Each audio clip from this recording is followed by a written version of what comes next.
Баршаңызға сәлем достар. Бүгін біз тауық етінен өте дәмді тефтельдер дайындаймыз. Видеоны соңына дейін қарап, міндетті түрде дайындап көріңіздер. Алдымен тауық етінен фарш дайындап, оған жұмыртқа, ұнтақталған лаваш, үкіштен өткізілген ірімшік, петрушка, дәміне қарай тұз, бұрыш қосып, барлығын араластырамыз.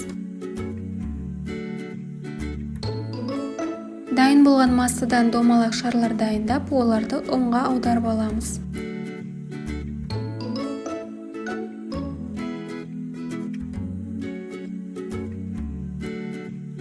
Табаға зәйтүн майын құйып, май қызған соң тефтельдерді екі жағы қызарғанша қуырып аламыз.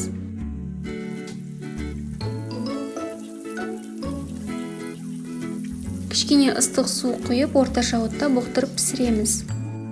Соус дайындаймыз. Ол үшін ұнға су, тұз, бұрыш, қаймақ салып араластырамыз. Табадағы су әбден тарылған соң соусымызды құямыз және тағы 5-10 минуттай бұқтырып пісіреміз. Біздің тауық етінен өте дәмді тефтельдер дайын. Гарнирді қалауыңызша таңдауға болады. Менің ең сүйікті гарнирім гречка. Ас болсын. Видео ұнаса лайк басып, пікір қалдырып, каналыма тіркелуді ұмытпаңыздар.